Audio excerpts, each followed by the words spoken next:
What could drive a loyal golden retriever to wait for weeks in a train station? Discover the thrilling mystery that connects loyalty, a disappearance, and dangerous secrets in this breathtaking story. The clock at Millbrook Station struck 8:47 a.m. when the first drop of rain hit the worn asphalt of the platform. Max, a golden retriever with a slightly grayer coat at the ends, kept his eyes fixed on the track stretching to the hazy horizon. His robust body remained motionless, except for the gentle rippling of his coat in the morning breeze. Exactly 42 days ago, Sarah had disappeared on that same platform. 42 days of tireless waiting, marked only by alternating sunshine and rain, and by the kindness of the locals who took it in turns to bring water and food to the dog who refused to leave her post. "He's here again," whispered a lady to her granddaughter, as they hurried past to catch the 9 o'clock train. The little girl, no more than 7 years old, looked at Max with a mixture of fascination and sadness. "Why doesn't he go home, Grandma?" The answer hung in the damp morning air, like so many other questions surrounding the disappearance of Sarah Morrison, the head nurse at St. Mary's Hospital, known for her dedication to her patients and the gentle smile she wore even on the most exhausting shifts. Max blinked slowly, his memories transporting him back to that last night. The smell of rain was the same, as was the distant sound of the tracks vibrating. Sarah had adjusted her navy blue collar, a gift from last Christmas, and muttered words that now echoed in his mind like a mantra: "Wait here, my love. Mommy will be right back." But Sarah didn't come back. The station staff had become accustomed to the golden retriever's constant presence. Randy, the station manager, a middle-aged man with gray hair and a weathered face, always left a bowl of fresh water next to the bench where Max stood. "You know," he commented to the other employees, "there's something different about this dog. It's like he knows something we don't." That particular morning, something was different. Max suddenly raised his ears, his body tense as a violin string. His eyes, normally fixed on the tracks, turned to a man who had just arrived on the platform. Tall, with a camera slung around his neck and a battered notebook in his hands, he watched Max with unusual intensity. Ethan Parker, a reporter for the Millbrook Herald, had spent the last few weeks researching the case of Sarah Morrison's disappearance. His once promising career at the Chicago Tribune had fallen apart after a reporting error had cost him his reputation. Now, working for a local newspaper, he saw Sarah's mystery and Max's extraordinary loyalty as a chance for redemption. The dog and the journalist studied each other for long moments. The rain, once a gentle drizzle, began to thicken, creating a silver curtain between them. Max tilted his head slightly, as if assessing the newcomer's intentions. There was something in the animal's gaze that sent a shiver down Ethan's spine, an almost human awareness, a depth that seemed to hold secrets. Suddenly, Max stood up. His movements, always calculated and routine, now had a different purpose. He walked to the edge of the platform, his nose sniffing the air intensely. His eyes fixed on a specific spot between the rails, where rainwater formed a small puddle. Ethan, intrigued, approached cautiously. The golden retriever didn't move, keeping his focus on the same spot. The journalist followed the animal's gaze and noticed something that hundreds of people had ignored in recent weeks, a small metallic sheen between the ballast stones. When Ethan bent down to take a closer look, Max emitted a low, almost imperceptible sound, not a bark or a growl, but something in between. The journalist hesitated, his hand inches from the partially buried object. The rain was now coming down in full force, drenching both man and dog, but neither seemed to mind. The station clock struck 9 o'clock, its sound muffled by the storm. The morning train approached, its siren cutting through the damp air. Max took a step back, his eyes alternating between Ethan and the point he had identified. The journalist realized that he was facing something bigger than a simple story of canine loyalty. That rainy morning, on Platform 3 at Millbrook Station, something changed. An invisible connection formed between a reporter in search of redemption and a dog keeping secrets that no one yet understood. And somewhere, Beyond the tracks that were lost in the mist, the mystery of Sarah Morrison was waiting to be unraveled. Max returned to his usual post, shaking the water from his coat. His eyes, however, did not return to the distant tracks. Now they followed Ethan Parker, as if the dog had finally found someone capable of helping him on his silent mission. The rain continued to fall, washing the platform and carrying with it the last colors of dawn. A new day was beginning at Millbrook Station, but this time Max's wait had a different purpose. The first link in a chain of events had been formed, and neither the dog nor the journalist could have imagined where that morning would take them. Ethan Parker's small apartment on the third floor of the Hawthorne building was a silent testament to his professional downfall.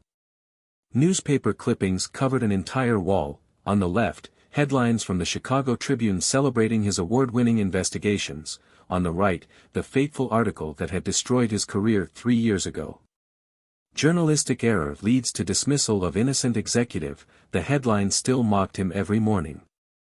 That evening, after his meeting with Max at the station, Ethan added a new clipping to the wall: mystery at Millbrook, nurse disappears, dog keeps vigil. His hands were still shaking slightly as he held the small metal object found between the rails, a St. Mary's Hospital identification pin, partially tarnished and dented. "What were you trying to show me, buddy?" he muttered to himself, turning the brooch around in the dim light of the lamp. Sarah's name was almost illegible, but the hospital logo remained clearly visible. Distant thunder rattled the windows of the apartment. Ethan walked over to his desk, cluttered with papers and empty coffee cups. His laptop displayed dozens of open tabs, police records, local news reports, social media profiles. On the screen, a photo of Sarah smiled at him, wavy brown hair framing a gentle face, green eyes sparkling with determination. "Too beautiful to disappear without a trace," said Officer Reed when Ethan interviewed him the week before. The officer seemed more interested in closing the case than solving it. "She probably ran off with some secret boyfriend. Happens all the time." But something didn't add up. Ethan opened his notebook, rereading the interviews he had conducted with Sarah's colleagues at the hospital. Clara Wilson, the nursing supervisor, had mentioned something intriguing: Sarah had been different for the last few weeks. Tense. She would spend hours going through old records after hours. Ethan's phone vibrated, interrupting his thoughts. It was a message from his former editor at the Tribune: "I see you're digging into the Morrison case. Don't blow it this time, Parker. Some stories should stay buried." He threw his cell phone down on the table in frustration. Catherine had always been his mentor, his anchor in the world of investigative journalism. Until the day he published that story without checking all the sources, driven by the ambition of a scoop. The price of his haste was too high. "But this time it's different," he muttered, his eyes returning to Sarah's photo. "There's something bigger going on here." A new clap of thunder lit up the apartment, casting dancing shadows on the walls. Ethan stood up abruptly, grabbing his coat. He needed to get back to the station, to observe Max again. That dog wasn't just a faithful animal, he was a silent witness. The rain had subsided to a fine drizzle by the time he reached the platform. Max was there as usual, but something in his posture changed when he saw Ethan approaching. The golden retriever stood up, shaking off his wet coat. "Hey, buddy," Ethan said softly, keeping a respectful distance. "I think we got off on the right foot today, didn't we?" Max tilted his head, his intelligent eyes fixed on the journalist. Slowly, as if testing the newly established trust, the dog approached. His nose sniffed the air around Ethan, stopping for a moment at his jacket pocket, where the brooch was kept. "You know that belonged to her, don't you?" Ethan whispered, impressed by the animal's reaction. "What else do you know, Max?"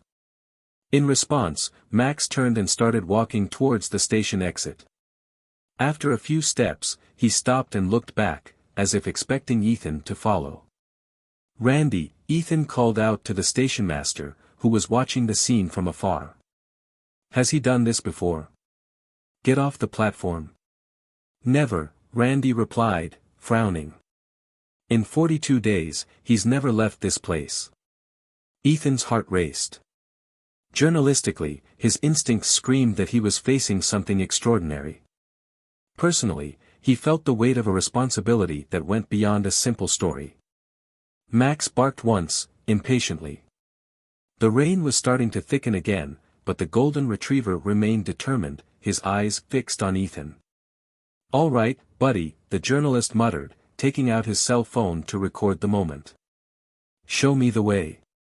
As he followed Max through the rainy Millbrook night, Ethan couldn't help but feel that he was being guided towards something much bigger than a simple missing person case. The empty streets echoed with the sound of his footsteps and Max's paws on the wet sidewalk.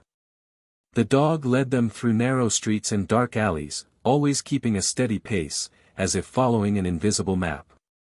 Finally, they stopped in front of a familiar building, St. Mary's Hospital. The hospital? Ethan muttered, confused. The police had already investigated the place thoroughly. Max sat down, his eyes fixed on a window on the third floor. The sign on the wall read, "Medical Archives, Restricted Access." At that moment, watching the golden retriever in the dim light of the street lamps, Ethan Parker understood that he had crossed a point of no return. His quest for professional redemption had just turned into something much deeper and more dangerous. The rain continued to fall, washing the streets of Millbrook, while man and dog stood motionless in front of the silent hospital, united by a purpose that was only just beginning to reveal itself. St. Mary's Hospital smelled different in the early hours of the morning, a mixture of disinfectant, stale coffee and secrets. Ethan adjusted the visitor's badge on his chest, grateful for Clara Wilson's kindness in allowing his research outside office hours. The medical archive was silent, except for the soft hum of fluorescent lights and the occasional sound of papers being handled. "Sarah used to spend hours in here," Clara commented, her tired face reflecting the bluish light of the monitor. "Especially in the last few weeks. She said she was doing an audit, but..." The nursing supervisor hesitated, her fingers drumming nervously on the table. "But..." Ethan encouraged, his tape recorder discreetly plugged into his pocket. There was something in her eyes. Fear, perhaps. Or determination. Sometimes it's hard to tell the two apart. Clara sighed, pulling a yellowed folder from a drawer. This was the last file she reviewed. Patient 247B. The file was practically empty, except for a few basic notes and a partially completed admission form. Patient's name, David Reeves. Date of admission, 3 months before Sarah's disappearance. Diagnosis, inconclusive. The strangest thing, Clara continued, her voice dropping to a whisper, is that he disappeared on the same night as Sarah. Outside the hospital, Max waited patiently under a tree, sheltered from the persistent drizzle. When Ethan emerged from the side door, the golden retriever immediately stood up, his body tense as if he had noticed the change in the journalist's energy. "There's something very wrong here, buddy," Ethan muttered, showing Max his camera with the archive photos he had managed to discreetly record. The dog tilted his head, his eyes fixed on the digital images. Suddenly, Max went rigid. His nose rose into the air, sniffing intensely. Before Ethan could react, the golden retriever shot across the wet sidewalk, stopping only to check that the journalist was following him. "Hey, wait!" Ethan ran after him, trying to keep pace as Max led them through a maze of residential streets. The dog seemed to be following an invisible trail, something only he could perceive. They stopped in front of an old house, its dark windows like empty eyes staring into the night. The mailbox displayed a faded name, D. Reeves. "Impossible," Ethan whispered, his heart racing. "How did you?" Max ignored the question, concentrating on something in the abandoned garden. His paws were digging furiously at a specific spot near a dead bush. Ethan approached, illuminating the spot with the flashlight on his cell phone. The metallic gleam of a key emerged from the damp earth. Attached to it was a chain with a familiar pendant, the same symbol Ethan had seen on the hospital brooch. A noise inside the house made them both freeze. A shadow passed quickly by one of the second-floor windows, followed by the distinct sound of hurried footsteps. Max let out a low growl, unlike any sound Ethan had ever heard him make. It wasn't aggressive, but it warned of imminent danger. The golden retriever positioned himself protectively in front of the journalist, his muscles tense under his golden coat. "I don't think we're alone in this investigation," Ethan muttered, his hand trembling slightly as he photographed the key and pendant. The camera's flash momentarily illuminated the garden, revealing something that made his blood run cold: fresh tire tracks in the mud, and a dark trail that looked eerily like blood. Max barked once, urgently. His normally gentle eyes were alert and focused. The dog began to move towards the back of the house, but this time his behavior was different, more cautious, almost furtive. Ethan followed, his journalistic instincts fighting against his growing fear. In the backyard, a kitchen door stood ajar, swinging gently in the night breeze. "We shouldn't be here," Ethan whispered, more to himself than to Max. But the golden retriever was already entering the house, his silhouette almost ghostly in the darkness. The interior of the house told a disturbing story. Furniture covered in dusty sheets, walls with marks where paintings had been hastily removed, and on a kitchen table, a newspaper open to the page reporting Sarah's disappearance. Max stopped abruptly in front of a door in the hallway. His demeanor changed drastically, the hair on the back of his neck stood on end, and a gentle tremor ran through his body. Ethan had seen dogs react to thunder or fireworks, but this was different. It was as if Max was responding to something beyond the physical world. The journalist approached the door, his heart hammering in his chest. The handle turned smoothly under his fingers, revealing a staircase leading down to the basement. On the first step, a piece of hospital blue fabric caught his eye. Max sniffed it and emitted a low sound, not a yelp, not a growl, but something in between. The same sound he had made at the station when he found the brooch. "It was hers, wasn't it?" Ethan asked softly. "Sarah was here." In response, Max started down the stairs, each step calculated and silent. The darkness of the basement seemed to swallow them up, but the golden retriever moved forward with a supernatural certainty. At the bottom of the stairs, Ethan switched on his flashlight. The beam of light revealed a scene that made his stomach turn, a wall covered in photos, documents and newspaper clippings. In the center was a photograph of Sarah. Around her, like a macabre web, dozens of images of other faces, some he recognized from the hospital archives, others completely unknown. Max sat down, his eyes fixed on a specific point on the wall. When Ethan directed the light there, his heart almost stopped. Between the photos was a handwritten note: "She found out. We need to act now." A creak upstairs made them both turn around. Heavy footsteps echoed through the ceiling, moving towards the basement stairs. Max stood up, his whole body vibrating with a contained energy. This time, there was no doubt in his growl, it was a clear warning of imminent danger. Ethan switched off the flashlight, plunging the basement into total darkness. Beside him, he could feel Max's protective presence, a silent guardian in the night that had just become much more dangerous. Footsteps approached, and with them, the certainty that the mystery of Sarah Morrison was only the tip of something much bigger and much darker. The sound of footsteps descending the basement stairs made Ethan hold his breath. Max, next to him, stood as still as a statue, only his eyes shining in the darkness.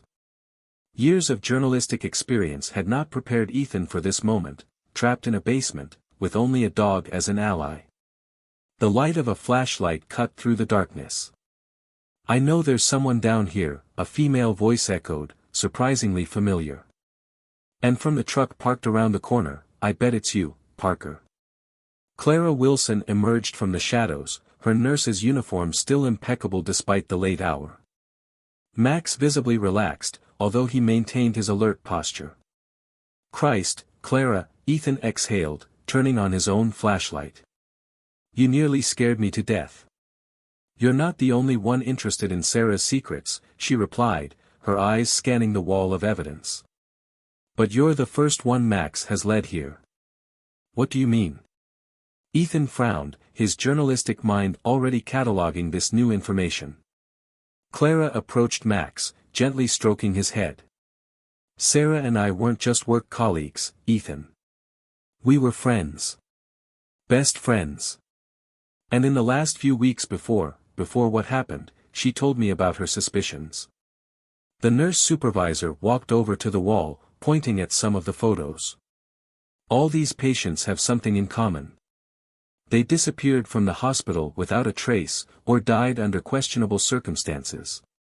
"Like David Reeves," Ethan added, connecting the dots. "Exactly." Sarah began to notice a pattern. Patients in critical condition, with no close family, all with rare blood types or specific genetic characteristics. Clara paused, her voice trembling slightly. "And they all went through the same doctor, Dr. Victor Blackwood." The name caused an instant reaction in Max. The golden retriever emitted a low growl, his fur bristling. "Interesting," Ethan murmured, watching the dog's reaction. "And where is Dr. Blackwood now?" "Nobody knows. He took sick leave the day after Sarah disappeared." Clara pulled an envelope out of her uniform pocket. "I found this on her desk, hidden under a pile of reports. I didn't give it to the police because, well, after what Sarah found out, I don't know who to trust." The envelope contained a series of documents, test results, medical prescriptions, and a list of names. In the margin of one of the pages, Sarah's hasty handwriting, "Organ trafficking. Check connection with private clinic." Max approached the papers, his nose sniffing intensely. Suddenly, he made his way to a dark corner of the basement, scratching insistently at a loose floorboard. Ethan knelt beside the dog, removing the board. Inside the cavity, a USB stick and a notebook waited, like a macabre time capsule. "Sarah's diary," Clara whispered, recognizing the worn cover. She always carried that with her. The last pages of the diary revealed Sarah's growing panic. October 16th, another disappearance. "It can't be a coincidence." October 20th, "B followed me home today. I'm sure of it." October 22nd, "I've found the files. God help me, it's worse than I thought." October 23rd, "If anything happens to me, Max knows. He always knows." The last entry was just one line, written in shaky handwriting: "They found out. I can't trust anyone at the hospital." A noise upstairs made the three of them freeze. This time, it wasn't hesitant footsteps, but the deliberate sound of several people entering the house. "Damn," Clara whispered. "They never come at night. Never." Max positioned himself between the two of them and the stairs, his posture indicating that these visitors were not friendly. "There's a back way out," Clara indicated, her voice barely audible. "Through the old coal deposit. You need to go. Now." "And you?" "I'm a hospital employee, remember? I can explain my presence here."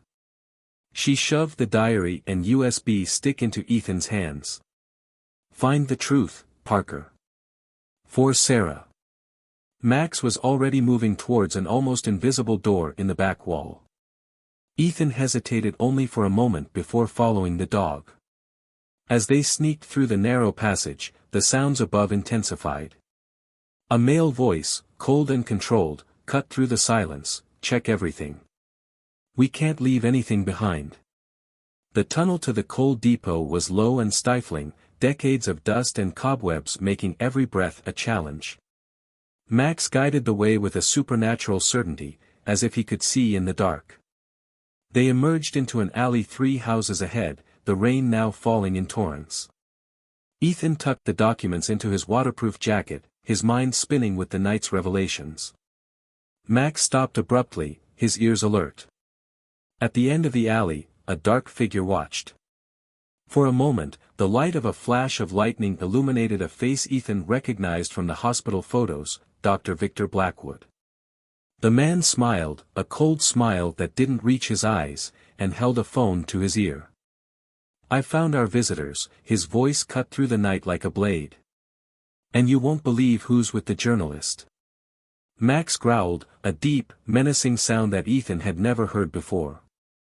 The golden retriever, always gentle and protective, now seemed ready to pounce.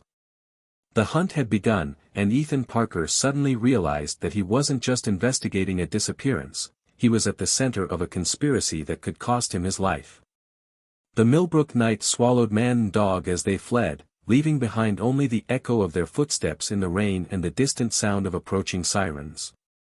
The motel on the outskirts of Millbrook wasn't the most welcoming place in the world, but it did offer two essential things at the moment: anonymity and a policy of not asking questions about guests accompanied by animals. Ethan watched the rain through the foggy window while Max rested at the foot of the bed, still alert despite his obvious tiredness. "We need to figure out what's on this USB stick," muttered Ethan, plugging the device into his laptop. The screen flashed, revealing dozens of carefully organized folders. Sarah was methodical even in her panic. One file caught her eye: CB_coordinates. TXT. Inside, a series of numbers and a cryptic note: Granny Bennett's cottage. Security. Max raised his head abruptly, his eyes fixed on the name on the screen. The golden retriever approached, his nose almost touching the laptop. "You know this place, don't you?" Ethan asked, watching the dog's reaction. It was important to her. Other folders revealed a disturbing pattern. Financial reports showed substantial transfers to a company called New Life Medical Research. Photos of overnight shipments to the hospital. Lists of patients with notes on genetic compatibility. A partially deleted email read, "Dr. B, I can't be a part of this anymore. People need to know. If anything happens to me, I've left everything in the cabin. S.M." Ethan's phone vibrated, a message from Clara: "They've gone through everything. They're looking for something specific. Be careful." "All right, mate," Ethan stood up, putting his laptop away. "I think it's time we found that cabin." The forest on the outskirts of Millbrook was dense and ancient, the kind of place where secrets could remain buried for decades. The rain had subsided to a fine mist, creating an ethereal veil between the centuries-old trees. Max led the way along an almost invisible trail, stopping occasionally to check landmarks that only he seemed to recognize. After almost an hour of walking, a structure emerged from between the trees, a small but well-preserved wooden hut. "Perfect place to hide secrets," Ethan muttered, approaching cautiously. But Max was already on the porch, scratching at a loose board near the door. The journalist removed the board, revealing an old key. The interior of the cabin smelled of aged wood and stored memories. Furniture covered in white sheets looked like silent ghosts watching the intruders. Max headed straight for a bookcase, nudging a particular volume with his snout: To Kill a Mockingbird. When Ethan removed it, a soft click revealed a secret compartment in the wall. Inside, a metal box contained more documents, old photos, and an additional USB stick. But it was one photograph in particular that made Ethan hold his breath: Sarah, much younger, standing next to an old lady in front of the cottage. On the back, an inscription: "Grandma Bennett and me, the safest place in the world." It was her refuge, Ethan realized. Her plan B. One of the documents was a letter addressed to Max. Ethan read it aloud, his throat tightening with every word: "My dear Max, if you're reading this, something has gone wrong. What I discovered at the hospital is bigger and more terrible than I imagined. Dr. Blackwood is not alone, there are powerful people involved, people who have turned their oath to save lives into a shady business. Don't trust anyone at the hospital, except Clara. And if anything happens to me, look for Ethan Parker. I know it seems strange to trust a disgraced journalist, but I've done my research on him. His mistake was caused by overzealousness, not malice. And most importantly, he has no connections with anyone in Millbrook. Max, my love, you've always been more than a dog to me. There's something special about you, something I can't explain. Use that gift to help Ethan. Show him what else is hidden here. With all my love, Sarah. Max approached a specific area of the floor, his paws scratching insistently at the wooden floor. Ethan knelt down, looking for loose boards. What they found under the floor made his blood run cold: a medical bag containing bottles of medication, syringes and, most disturbingly, documents detailing surgical procedures carried out outside the hospital. In the corners of the papers, a familiar logo, New Life Medical Research. They were using the hospital as a front, Ethan muttered, the pieces falling into place. Selecting vulnerable patients too. A broken branch outside interrupted his thoughts. Max tensed, a low growl emerging from his throat. Through the fogged window, Ethan saw movement among the trees, dark figures methodically approaching the hut. Too late, a familiar voice echoed from outside. Dr. Blackwood. We know you're in there. Don't make this harder than it has to be. Max positioned himself between Ethan and the door, his posture indicating that he was ready to fight if necessary. The journalist quickly stowed the most important documents in his backpack, his mind racing in search of an escape route. Don't you understand yet? Blackwood continued. You're not the first to try to expose this. Ask Sarah. Wait. You can't. The smile in his voice sparked something in Max. The golden retriever emitted a sound Ethan had never heard before, not a bark or a growl, but something primal, as if all the anger and protectiveness built up over weeks of waiting had finally found its voice.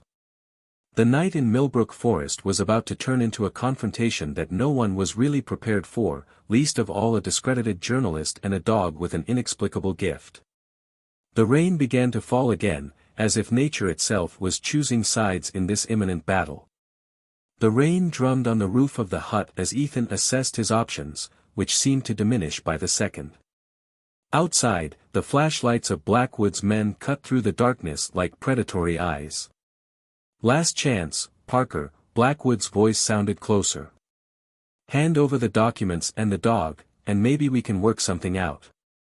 Max, still positioned between Ethan and the door, began to tremble.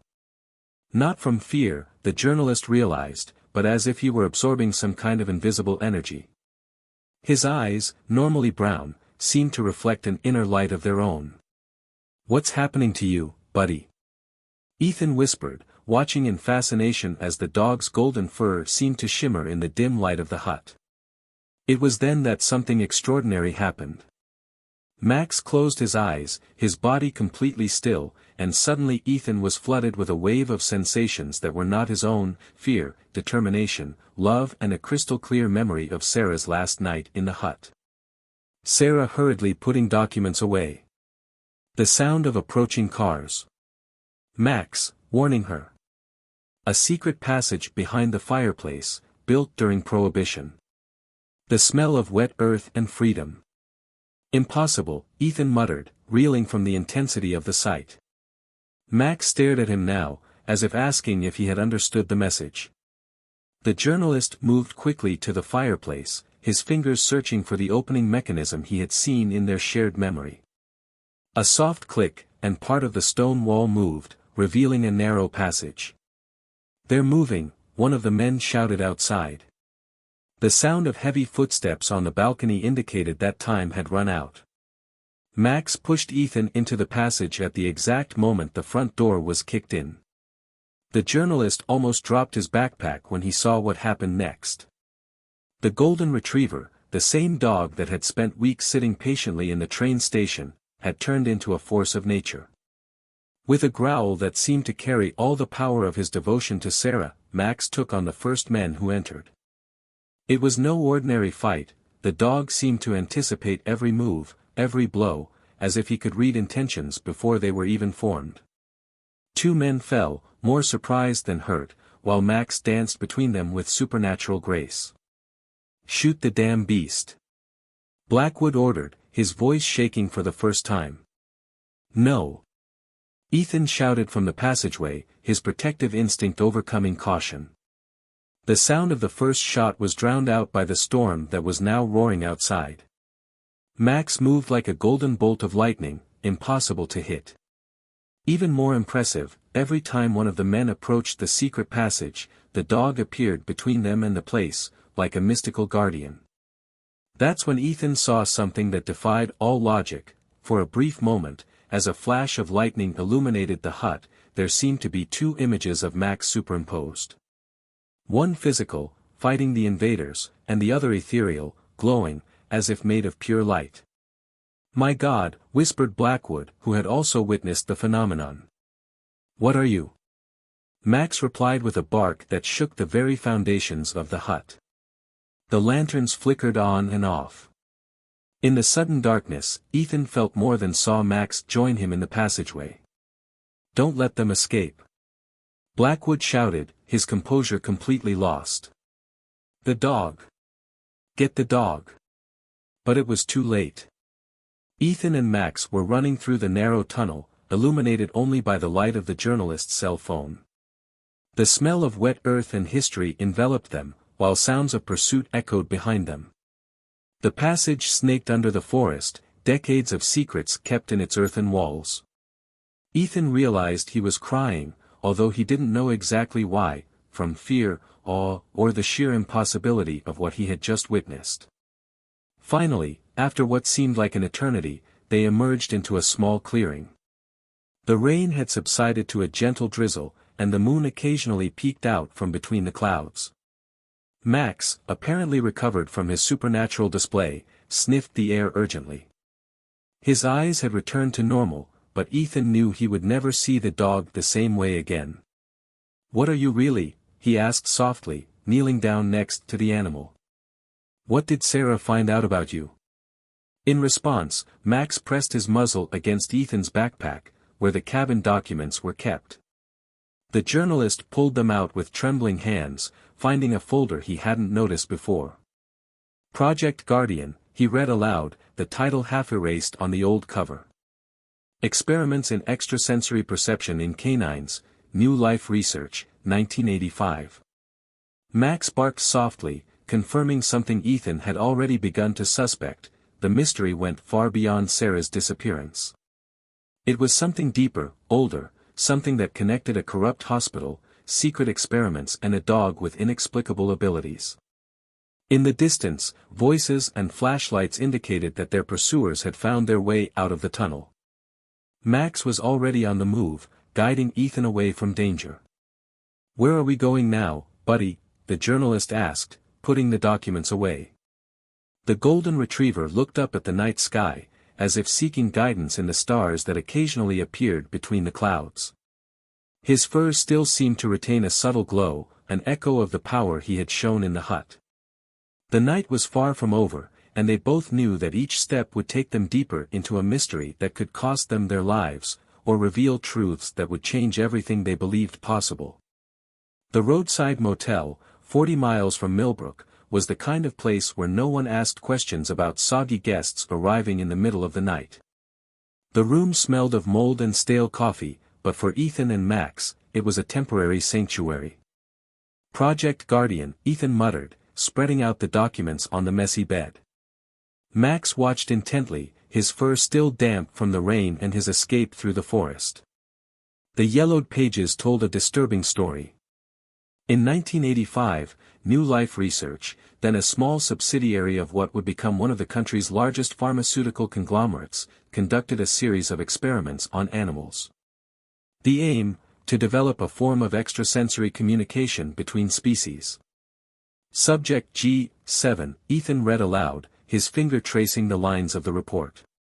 Golden Retriever puppy, demonstrating exceptional capacities for empathy and perception. Sole survivor of GRD, 435 experimental treatment. Max moved closer, his muzzle gently touching the page. His eyes met Ethan's, conveying an understanding that transcended words. "G7 was your mother, wasn't it?" the journalist asked softly. "You're not an experiment, you're a legacy." His phone vibrated, a message from Clara, hospital in chaos. "Blackwood has disappeared with all the files from the East Wing. Police coming. Watch out, they've got your photos. Another message arrived shortly afterwards, this time from an unknown number. Mr. Parker, how about we discuss the value of your silence? VB, no way, you bastard, Ethan muttered, continuing to examine the documents. One particular report caught his eye, dated 3 months before Sarah's disappearance.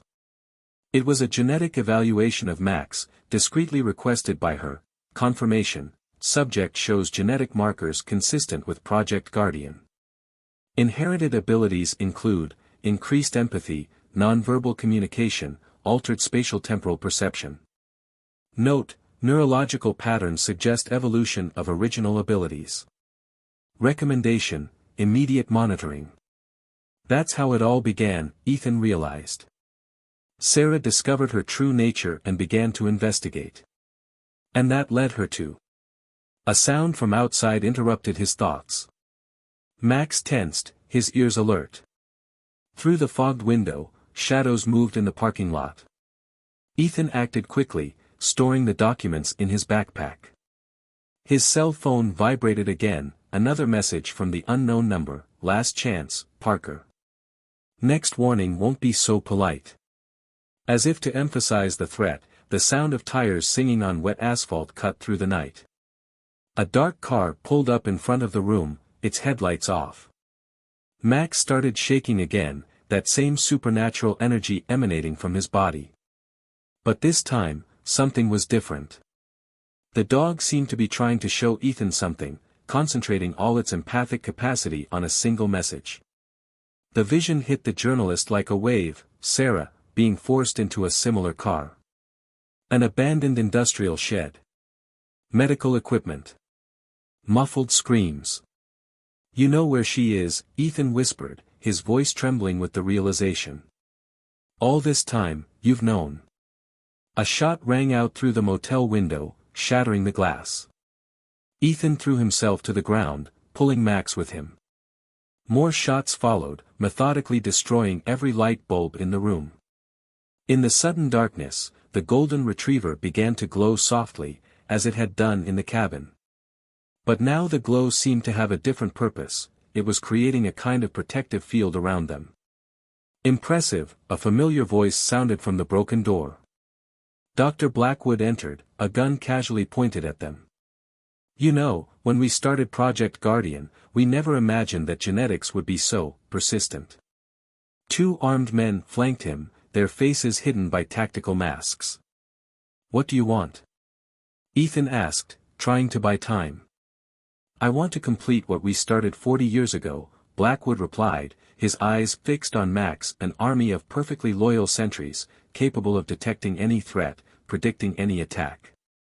Imagine the military applications. What about the hospital patients? Guinea pigs. We needed to understand how the modified DNA interacted with different blood types. Sarah should have kept to herself, continued with her routine work. But no. She had to play the hero. Max growled, a sound that carried decades of pain and cruel experiments. The glow around him intensified. Ah, yes, Blackwood smiled, a cold, clinical smile. Show us what you're capable of, G7 Jr. Show us why you're worth so much. What happened next defied all logic. The energy field around Max expanded explosively, throwing the men against the walls. The motel's lights flickered violently, some exploding in cascades. Ethan felt a rush of memories that weren't his own, painful experiments, puppies crying, Sarah discovering the truth, his horror, his compassion, his determination to expose everything. Impossible, Blackwood muttered, his gun shaking. The reports never indicated this level of. Max barked once, a sound that seemed to carry the weight of generations of pain and secrets. The bedroom windows exploded outwards, and in the chaos that followed, Ethan felt the dog tugging at his sleeve, guiding him into the night. They ran through the rain, chased by gunfire and screams. But something had fundamentally changed. Now they weren't just running, they were hunting. Max led them with renewed purpose, each step taking them closer to Sarah, closer to the truth that had cost so many so much. The night swallowed up their silhouettes, leaving behind a destroyed motel room and a group of men who were beginning to realize that they had drastically underestimated what they had helped to create. And somewhere, in an abandoned industrial shed, Sarah Morrison waited, unaware that her rescue was on the way, guided by a love that transcended the very nature of reality. The rain had finally stopped, leaving that peculiar smell of wet asphalt and promises of dawn in the air.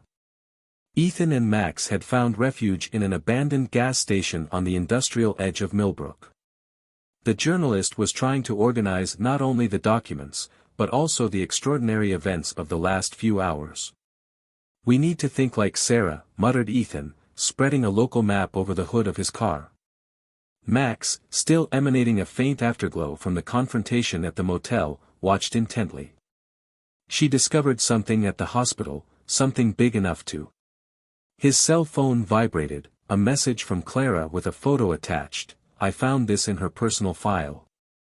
I think you need to see it." The image showed a newspaper page from 1985, "Mysterious Fire Destroys Research Laboratory." In the black and white photo, a young Dr. Blackwood, with a somber expression, was looking at the rubble of new life research. The original lab, Ethan realized. They didn't just abandon the project, they tried to erase everything. Max barked softly, his eyes fixed on a specific point on the map, an old industrial area near the river. The golden retriever began to tremble again, but this time he seemed more in control, as if he was learning to channel his abilities.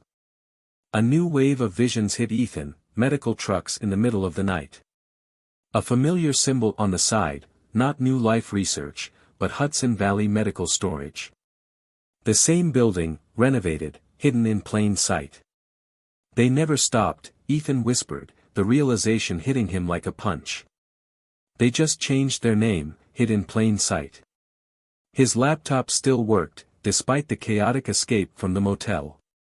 In the files on Sarah's flash drive, he found something he had overlooked before: financial spreadsheets detailing transfers between St. Mary's Hospital and Hudson Valley Medical Storage. But why would a hospital need to? Max barked again, more urgently this time. His paws scratched at an old newspaper lying forgotten on the floor of the station. The main headline was about budget cuts in the state prison system.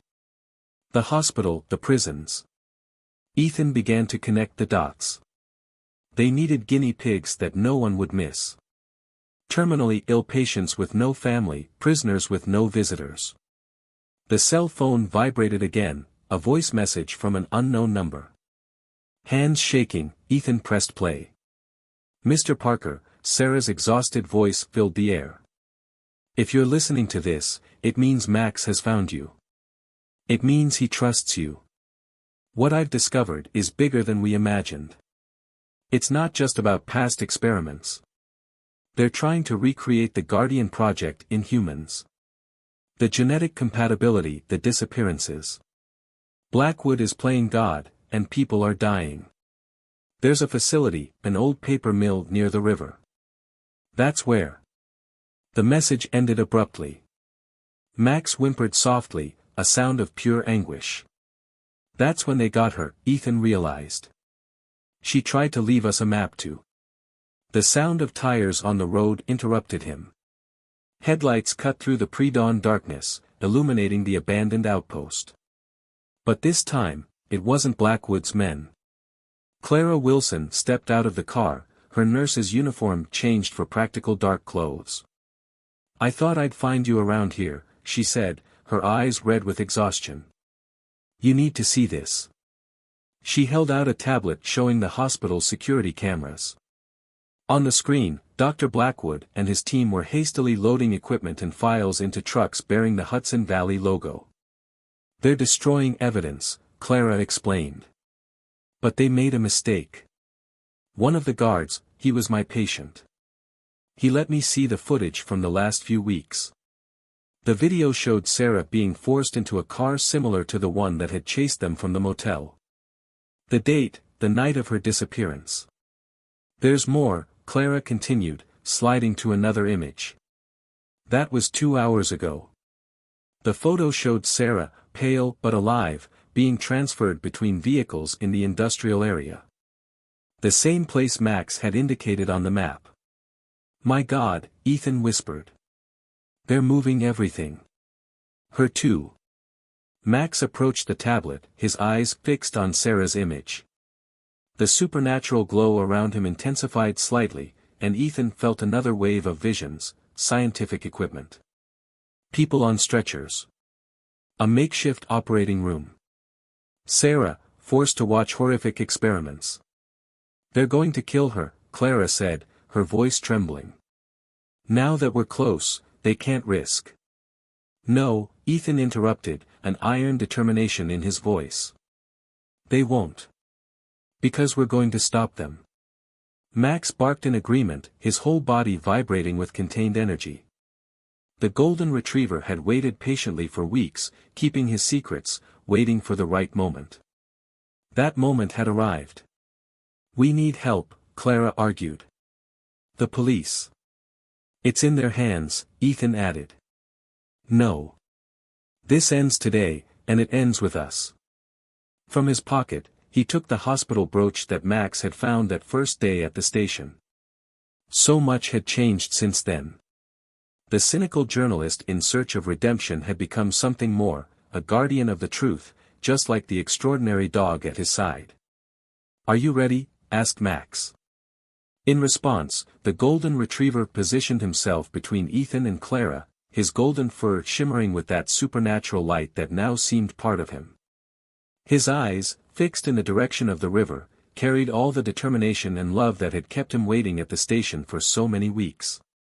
Dawn was beginning to paint the sky pink and gold, promising a new day. But before the sun rose fully, there was one last battle to be fought, a battle for truth, for justice and, above all, for the love that transcended the barriers between species. Ethan, Clara and Max set off into the dying night, each carrying their own wounds and hopes. The final confrontation awaited them, and with it, the chance to finally bring Sarah Morrison home. The industrial complex on the banks of the river looked like a sleeping monster against the brightening sky. Heavy clouds were gathering again, as if nature itself was setting the stage for the confrontation to come. Ethan, Clara and Max watched from a nearby hill, hidden among ancient trees. "3 main entrances," Clara whispered, consulting the building plans on her tablet. "And at least 5 armed guards that I could count." Ethan nodded, his eyes fixed on the Hudson Valley trucks parked at the back of the building. "There's still moving equipment. If we're going to act, it has to be now." Max, however, was strangely quiet. The golden retriever kept his eyes fixed on a specific point in the complex, a window on the 3rd floor, partially covered by old boards. His fur began to emanate that now familiar soft glow, but there was something different about his posture. "What is it, buddy?" Ethan asked softly. The answer came in the form of a vision so intense it almost knocked the journalist over: Sarah, strapped to a chair in that very room. Monitors showing vital signs. Dr. Blackwood, holding a syringe. "Last chance to cooperate, Dr. Morrison. Your data on the G7 is crucial for the next phase." "She's alive," Ethan muttered. "And she's still resisting." A distant clap of thunder cut through the air, heralding the approaching storm. Clara checked her phone one last time. "The files I sent to my press contacts haven't been published yet," she informed them. "We need a few more hours for the story to explode." "Sarah doesn't have a few more hours," Ethan replied, his voice laden with determination. Max barked softly in agreement, his whole body tensing like a spring about to fire. The golden retriever seemed to be preparing for something, his supernatural energy gradually growing. "What's the plan?" Clara asked, her experience as head nurse evidently useful for keeping calm in crisis situations. "You take the back entrance," Ethan indicated. "Cause a distraction, a fire, a false alarm, anything. Max and I."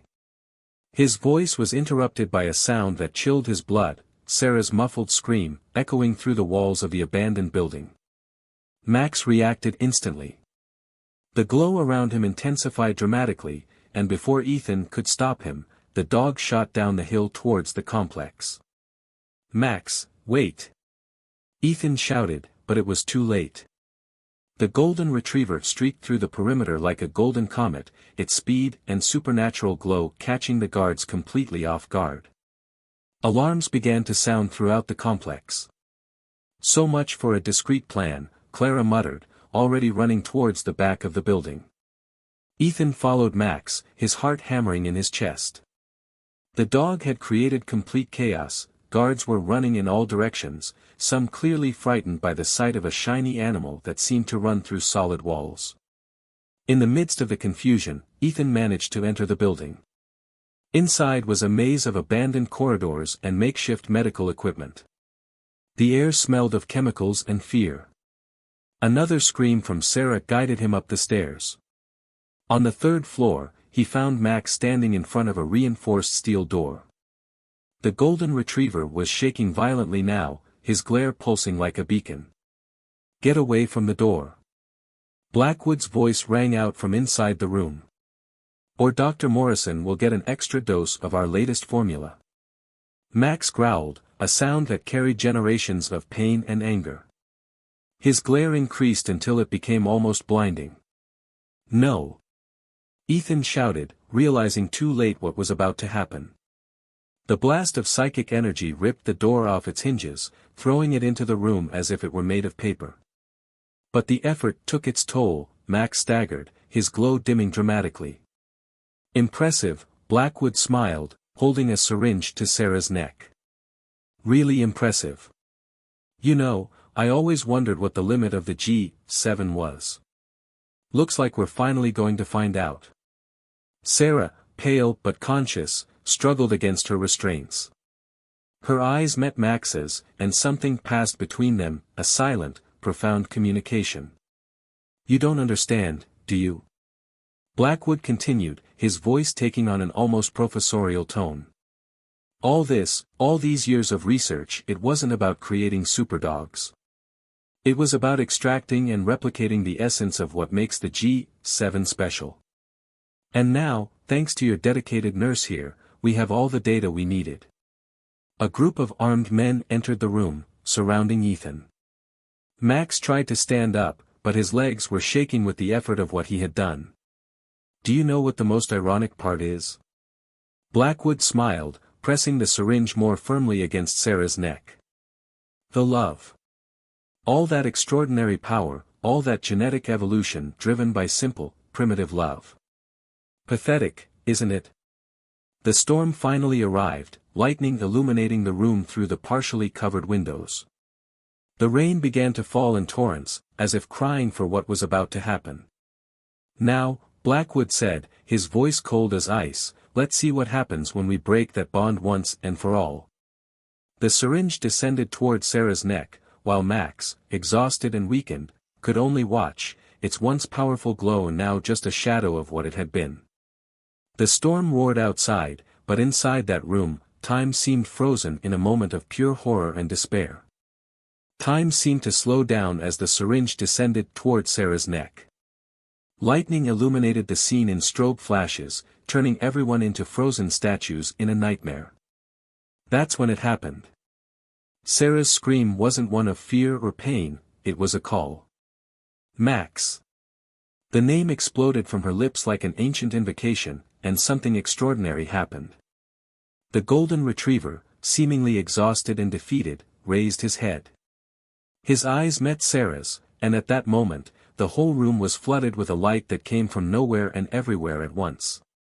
"Impossible," Blackwood whispered, the syringe trembling in his hand. The light emanated not only from Max, but also from Sarah. It was as if an invisible circuit had been closed, a primordial connection restored. The air in the room became dense with static energy, making everyone's hair stand on end. "You never understood, did you?" Sarah said, her voice carrying a new strength. "It wasn't the experiments. It wasn't the genetics. It was the bond. It was always the bond." Max stood up, his body no longer shaking with exhaustion, but vibrating with renewed power. The glow surrounding him began to take shape, ethereal silhouettes of other dogs, dozens of them, like echoes of all the animals who had suffered in New Life Research's experiments. "Good God," one of the guards muttered, dropping his gun.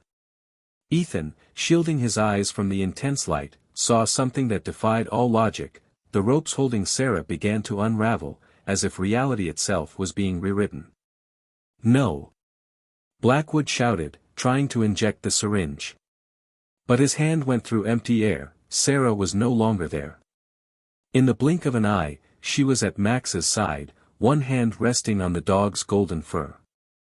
"You forgot the first rule of science, Victor," she said, her voice mingling with the thunder that shook the building. "Observe. I've watched Max for years. Not to study him or explore him, but to understand him. To love him." The guards were retreating now, some dropping their weapons, others fleeing in panic. The light surrounding Max and Sarah pulsed like a cosmic heart. "Arrest them," Blackwood ordered, his voice breaking. "Shoot them. Do something." But no one moved.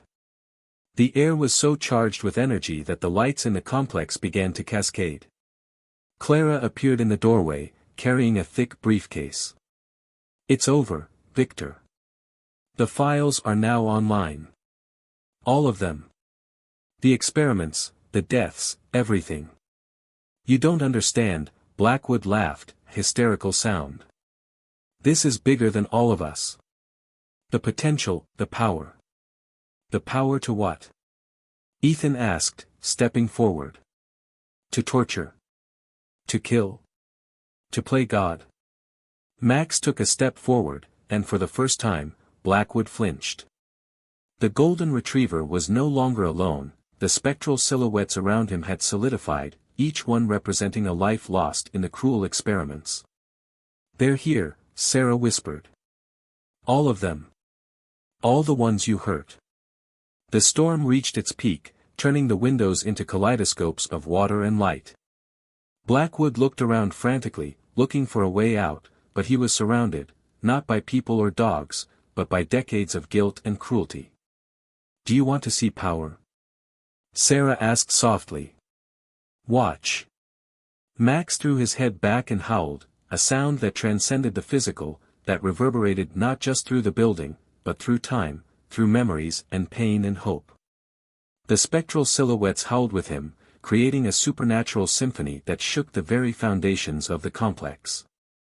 Medical equipment began to explode, computers short-circuited, and the walls shook as if the building itself was trying to rid itself of decades of horrific experiments. "Stop!" Blackwood shouted, falling to his knees. "I beg you." But there was no turning back. The energy that Max and Sarah shared grew until it became unbearable to look at. In a final flash of desperation, Blackwood pulled out a gun. The shot was never fired. A wave of pure energy emanated from Max and Sarah, not destructive, but purifying. When it hit Blackwood, he simply collapsed, as if all the malice and ambition that had sustained him had been washed away. The light gradually began to fade. The spectral silhouettes, one by one, seemed to find peace, disappearing like mist into the morning. The storm outside subsided, leaving only the soft sound of rain. Sarah staggered, exhausted, but Ethan caught her before she fell. Max approached, his glow returning to normal, and gently nuzzled his owner's hand. "It's over," she whispered, tears streaming down her face. "It's finally over." Sirens began to sound in the distance, not ambulances or police, but news vans. The story had exploded, just as Clara had planned. "Come on," Ethan said softly. "You two have waited long enough to go home." As they left the compound, Max walked between Sarah and Ethan, no longer glowing with supernatural power, but still radiant, with love, with loyalty, with the simple, extraordinary connection that had moved mountains and crossed dimensions to bring a family together. The storm had passed, taking with it decades of secrets and pain. A new day was dawning in Millbrook, washed by rain and truth. Millbrook Station looked different that morning. The autumn sun streamed through the old glass windows, creating golden patterns on the worn wooden floor. The bench where Max had kept his vigil for 42 days was empty for the first time, but not abandoned. Sarah Morrison sat on it now, her hands still shaking slightly as she held a cup of coffee. Next to her, Max rested his head in her lap, his eyes occasionally following the tracks out of habit. The golden retriever looked different, no longer carrying the weight of waiting, but still retaining an almost mystical aura. "He never stopped believing," Randy, the station master, commented, taking a seat on the other side of Sarah. "Not for a minute." Sarah smiled, stroking Max's ears. "He always knew where I was. He was just waiting for the right person to help him." As if he had heard his name, Ethan emerged from the makeshift press room on the other side of the station. In the last few hours, reporters from all over the country had converged on Millbrook, turning the small town into the epicenter of a story that mixed science, conspiracy, and a love that defied comprehension. "The last ones have gone," he announced, taking a seat next to them. "Although I suspect we'll have more coming soon." "How are you coping with everything?" Sarah asked, noticing the dark circles under the journalist's eyes. "Ironically, this could be the story that saves my career," Ethan laughed softly. "Although I doubt anyone will believe the full version." Max raised his head, his eyes meeting Ethan's. For a moment, that familiar glow returned, and one last shared vision passed between them, memories of the night before dissolving like a dream, replaced by a more palatable version of the truth.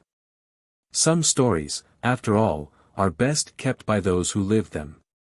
"I see," Ethan nodded to the dog. "Some things are just for us." Clara appeared at the entrance to the station, carrying a thick folder.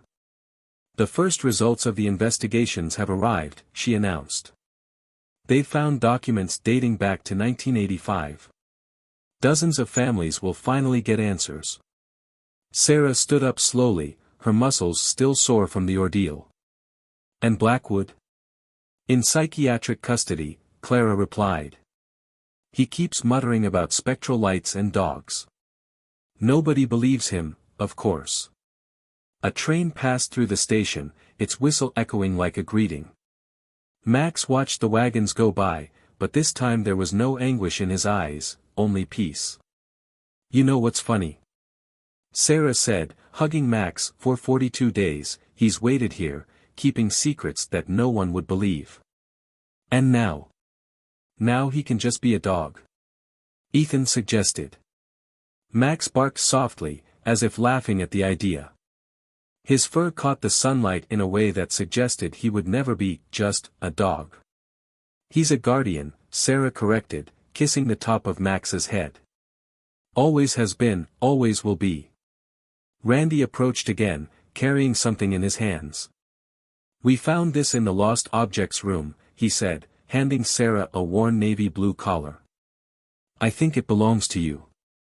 Sarah took the collar, her fingers tracing Max's name engraved on the tag. Memories of last Christmas flowed, laughter, presents, unconditional love. Silent tears began to fall. Max reached up and laid his muzzle gently against Sarah's cheek, wiping away her tears. The gesture was so deeply loving, so purely Max, that everyone present felt their own eyes water. "Home?" Sarah asked softly. Max wagged his tail, but didn't move immediately. Instead, he turned to Ethan, his eyes conveying a clear message.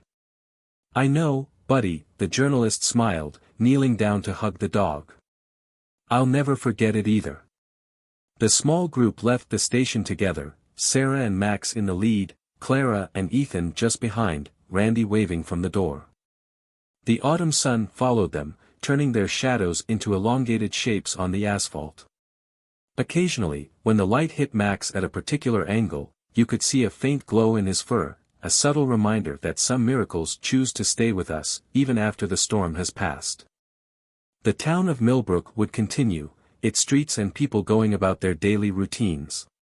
But something had fundamentally changed, not just in the newspaper headlines or the hospital corridors, but in the very fabric of reality. And at the station, the bench where Max kept his vigil would never again be truly empty. There would always be an echo, a memory of loyalty and love that transcended the limits of what was possible. Sarah, Max, Ethan and Clara walked towards the sunrise, leaving behind a story that few would believe, but that all four of them would carry in their hearts forever. After all, some stories don't need to be believed to be true. Some stories just need to be lived, loved and, as Max taught us, patiently waited for the right moment to be told. A year had passed since the events at Millbrook Station. Autumn had returned, painting the trees in shades of red and gold, as if nature were celebrating a silent birthday. Ethan Parker was sitting in his new office at the Chicago Tribune, the walls now decorated with awards for investigative journalism. The Millbrook story, or at least the version the world knew, had become a landmark in modern journalism, exposing a decades-long network of illegal experiments and hospital corruption. His phone vibrated, a message from Sarah with a photo attached. Max was lying in a field of wildflowers, his golden fur shining in the autumn sun. To any casual observer, he would just look like a happy, well-kept dog. But Ethan knew better. He could see that subtle, almost imperceptible glow that never really left him. St. Mary's Hospital has new management, Clara had written in her latest update. After the exposure of Blackwood's scheme, she had been promoted to managing director, leading a complete restructuring of the institution. Sarah returns next week as head of the new research ethics department. Ironic, isn't it? The journalist smiled, remembering how the pieces had fallen into place in the months following that extraordinary evening. New Life Research had been completely dismantled, its archives revealing connections to dozens of illegal experiments across the country. Victor Blackwood remained in a maximum security psychiatric institution, his claims of glowing dogs and supernatural powers attributed to a mental breakdown. The doorbell to his apartment sounded, snapping him out of his thoughts. Sarah and Max were at the door, the golden retriever wagging his tail excitedly. "Ready for a walk down memory lane?" Sarah asked, smiling. Millbrook Station looked different now. A discreet sign had been installed on the bench where Max had kept his vigil, for all those who never gave up hope. Tourists occasionally took photos, turning the place into a kind of unofficial shrine to stories of loyalty and love. Sometimes, Sarah commented as they walked along the platform, "I wake up in the middle of the night and find Max looking out of the window, that soft glow around him. It's like he's still connected to something bigger than all of us." Ethan nodded, watching as the dog walked with a serene dignity that seemed out of this world. "He is. We all are, in a way. We just need an occasional reminder." Max stopped suddenly, his ears alert. A group of local schoolchildren were approaching, part of a project on local heroes. His eyes shone with that supernatural intelligence when a little girl approached shyly. "Is it true that he waited here for 42 days, she asked, her voice full of wonder. Sarah knelt down next to Max, her hand resting on the golden fur that occasionally still caught the light in an impossible way. "Yes, it's true. Sometimes, when you love someone deeply, you do things that seem impossible." Max nuzzled gently against the girl's hand, and for a brief moment, Ethan swore he saw that familiar glow pass between them, as if the dog was sharing not a memory, but a promise that the extraordinary still exists in the world. The children gathered around, asking questions and stroking Max, who accepted the attention with real grace. Sarah seized the moment to approach Ethan. "Do you ever wonder," she whispered, "if we did the right thing? Keeping the whole truth to ourselves?" Ethan watched Max interacting with the children, each of them unconsciously touched by something greater than they could comprehend. "Some truths," he replied, "are better felt than explained." A train passed through the station, its whistle echoing like a greeting. Max raised his head, but his eyes didn't follow the tracks as before. Instead, he looked at Sarah, at Ethan, at the children around him, his expanded family, his own little personal miracle. Clara joined them later, bringing news from the hospital. The latest victims of Blackwood's experiments had been identified and their families notified. A decades-long cycle of pain was finally closing. As the sun set over Millbrook, the small group remained on the platform, sharing stories and laughter. Max lay at his old waking post, but this time there was no sadness or waiting in his eyes, only contentment and that ancient wisdom that had always been his trademark. "You know," Clara commented, watching the sky turn pink and gold, "they say that every ending is just a new beginning in disguise." Sarah smiled, hugging Max, and what better beginning could there be? The golden retriever wagged his tail in agreement, his fur catching the last rays of the sun in a way that reminded everyone that some miracles choose to stay discreet but present, illuminating our ordinary days with touches of the extraordinary. Night fell softly over Millbrook, enveloping the station in gentle shadows. But for those who knew where to look, a subtle glow remained, in the stars above, in the eyes of an extraordinary dog, and in the hearts of those who have learned that love, in its purest forms, has the power to transcend all boundaries we know. And so, while the world took its course, a new story began, no longer one of waiting and sacrifice, but of joy, healing and infinite possibilities. A story that, as Max himself taught us, is worth living, one day at a time, with an open heart to the miracles that surround us.